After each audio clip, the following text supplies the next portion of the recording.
Hello friends, welcome back to our channel. और इस video में हम बात करने वाले हैं रेपो रेट और रिवर्स रेपो रेट के बारे में कि रेपो रेट क्या होता है, रिवर्स रेपो रेट क्या होता है और इन दोनों के बीच में डिफरेंस क्या होता है। एक्चुअली आज गवर्नमेंट ने रेपो रेट और रिवर्स रेपो रेट दोनों अनाउंस किए हैं, आरबीआई ने। और इसी के लिए बाकी काफ़ी सारे लोगों को डाउट है कि रेपो रेट क्या होता है और रिवर्स रेपो रेट क्या होता है, दोनों में डिफरेंस क्या है और इन दोनों के चेंज होने से मार्केट में क्या इफेक्ट आता है। तो अपन देखने वाले हैं दोनों को डेफिनेशन यहाँ पर। तो चलिए शुरू करते हैं वीडियो को। और सबसे पहले अगर अभी अब तक आपने हमारा यूट्यूब चैनल सब्सक्राइब नहीं किया है तो इसको सब्सक्राइब जरूर कर दें। तो सबसे पहले अपन देखेंगे रिवर्स रेपो रेट।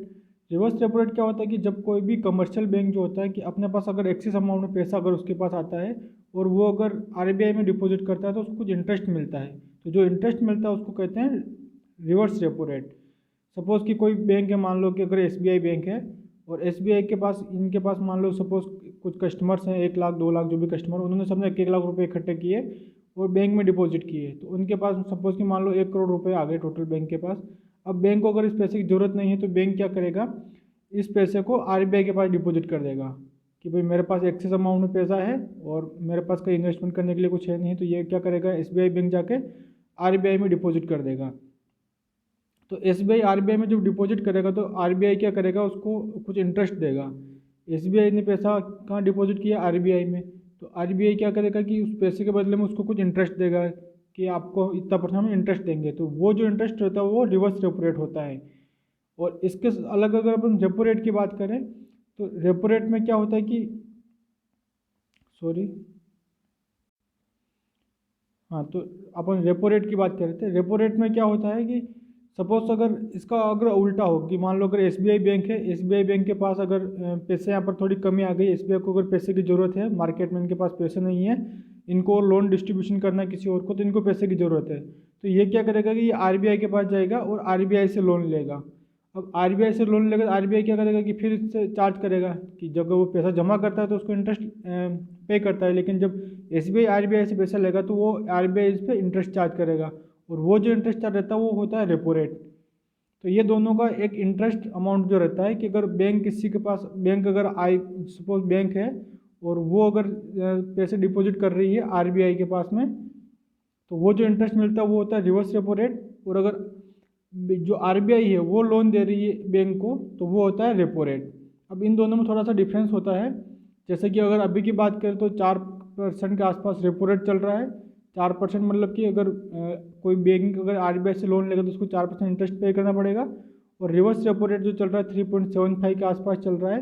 मतलब कि अगर कोई बैंक अगर आरबीआई के पास में अगर कोई पैसे डिपॉजिट करेगा तो उसको वहाँ पर 3.75 का उनको इंटरेस्ट मिलेगा। तो ये दोनों में डिफरेंस हो चुका है। और अब देखते हैं कि अपन इन दोनों के अगर कम ज़्यादा होने से मार्केट में क्या इफेक्ट पड़ता है। तो सबसे पहले आप यहाँ पे दोनों पे यहाँ पे देख सकते हैं, पॉइंट यहाँ पर लिस्ट डाउन किए हैं, रेपो रेट और रिवर्स रेपो रेट दोनों के। आप यहाँ पर पॉइंट बाय पॉइंट यहाँ पर एनालिसिस कर सकते हैं। सबसे पहले अगर अपन बात करते हैं तो जैसे कमर्शियल, यहाँ पर डेफिनेशन पढ़ सकते हैं, commercial bank deposit excess funds with RBI and earn interest. जब अगर बैंक के पास अगर सपोज एक्सेस अमाउंट में पैसा है तो वो क्या करेगा कि आरबीआई के पास डिपॉजिट कर देगा। तो डिपॉजिट करने के बाद उसको कुछ पैसा मिलेगा, वो होता है रिवर्स रेपो रेट। और एक्चुअली आरबीआई से पैसे लेने की जरूरत कब पड़ती है, जब कोई बैंक है, सपोज एसबीआई बैंक है और उसको मान लो कि यहाँ पर के लोन डिस्ट्रीब्यूट लोन यहाँ पर रिक्वायरमेंट है उसको कि उसके पास कस्टमर है और कस्टमर यहाँ से बैंक से लोन लेना चाहते हैं। तो क्या करेगा कि सपोज अगर बैंक जो है कस्टमर को जो इंटरेस्ट लेगी उनसे 7 से 10% का वो यूजुअली इंटरेस्ट लेती है। वो होम लोन हो, व्हीकल लोन हो या फिर कोई भी लोन हो उसके ऊपर। और अगर 7 से 10% को यहाँ से रिटर्न मिल रहा है तो जो वो देगी बैंक को, वो तो उनको 4% के आसपास ही देगी। तो 4% तो अगर इसको देना है आरबीआई को, और जो ये जो चार्ज करेगी सपोज 10% चार्ज करेगी कस्टमर से, इनके बीच का जो 6% इंटरेस्ट है वो बैंक को एज अ प्रॉफिट बचता है। और इसी के साथ में अगर एक्सेस अमाउंट अगर बैंक के पास है, सपोज बैंक के पास अगर एक्सेस अमाउंट है, उनके पास अगर कोई लोन लेने के लिए नहीं है यहाँ पर कस्टमर, तो वो क्या करेगी, वो आरबीआई में डिपॉजिट कर देगी अपना पैसा और वहाँ से उसको 3.75 का इंटरेस्ट यहाँ पर मिल जाएगा। तो इस तरीके से बैंक यहाँ पर काम करती है।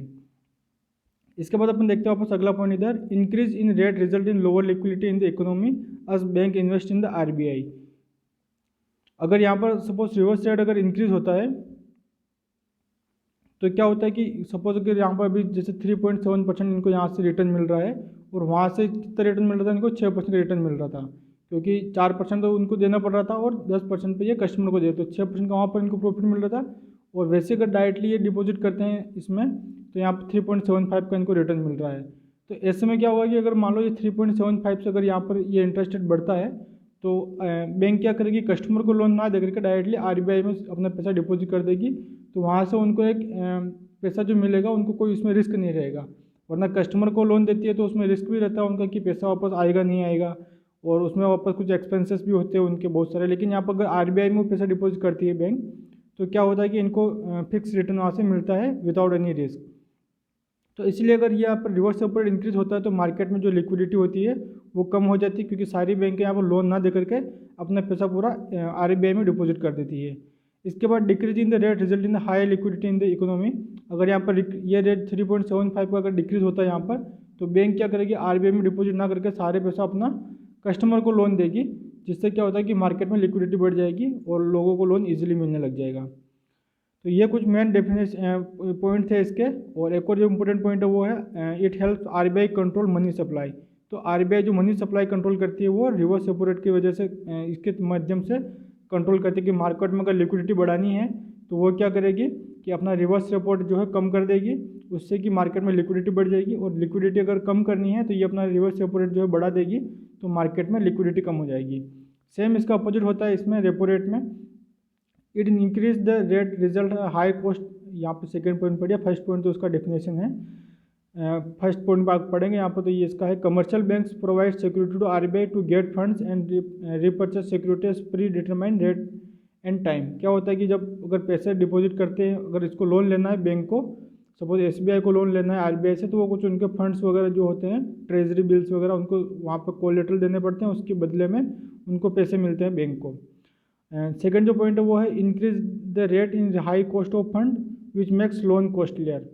तो इससे क्या होता है कि लोन यहाँ पर महंगे हो जाएंगे अगर रेपो रेट यहाँ पर बढ़ जाएगा। तो सपोज क्या है कि अगर बैंक पहले 4% को इनको दे रही थी इंटरेस्ट पे, यहाँ पर इनको 4% पैसे देने पड़ रहे थे बैंक से लोन लेने पर, अगर ये मान लो 5% कर देगी यहाँ पर आरबीआई कि हम 4% के 5% यहाँ पर इंटरेस्ट चार्ज करेंगे, तो बैंक क्या करेगी, बैंक सीधे सीधे अपना लोन जो है कि सपोज को 10% पे दे रही थी वहाँ पर कस्टमर को, तो वो 11% कर देगी। तो जैसे अगर यहाँ पर रेपो रेट बढ़ेगा तो वो बैंक जो है अपना इंटरेस्ट रेट हाई कर देगी यहाँ पर, तो जिससे क्या होगा कि जो लोन होंगे वो महंगे हो जाएंगे।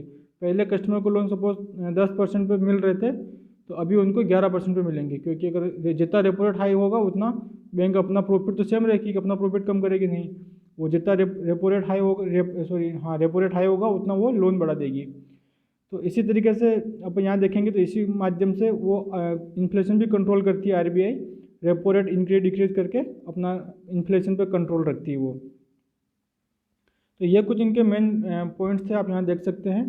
और अगर आपको पढ़ना तो आप वीडियो को पॉज करके इन सबको पॉइंट को बारीकी से पढ़ सकते हैं, तो आपको समझ में आ जाएगा।